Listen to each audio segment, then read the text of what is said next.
આપ જોઈ રહ્યા છો આઝાદ ન્યૂઝ।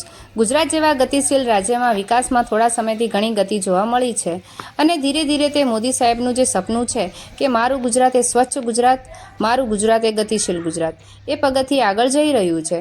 પરંતુ પાટણ જેવા શહેરમાં માખણીયાપુર વિસ્તારમાં અને વોર્ડ નંબર 9માં ગતિના નામ ઉપર શૂન્ય જોવા મળ્યું છે। તો શું વિસ્તારના રહેવાસીઓ કે તેમની સમસ્યાનું નિવારણ સરકાર કરશે કે કેમ? રિપોર્ટર નીલકમલ ચૌહાણ, પાટણ।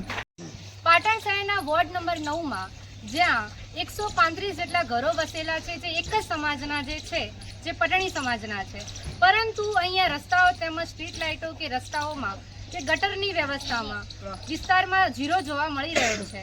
શું અહીંયા વિકાસના નામે કેમ કંઈ થતું છે નહીં? અને પૂરા ગુજરાતમાં એમ જોવા મળ્યું છે કે ગુજરાત એ ગતિશીલ ગુજરાત છે, ગતિશીલ ગુજરાત છે, પરંતુ ગતિશીલ ગુજરાતના પાટણ શહેરના એક આ નાના વિસ્તારમાં વિકાસના નામે કેમ ઝીરો જોવા મળી રહ્યો છે? અહીંયા વિકાસના નામે કેમ કંઈ કરવામાં આવી રહ્યું નથી? રિપોર્ટર નીલકમલ ચૌહાણ, પાટણ।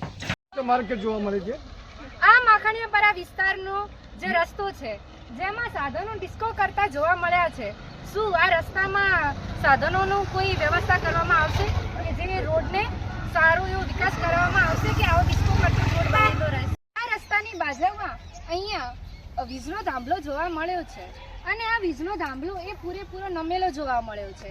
શું કોઈ બી ગુજારી ઘટના બન્યા પહેલા તંત્ર આના ઉપર કોઈ પગલાં લેશે?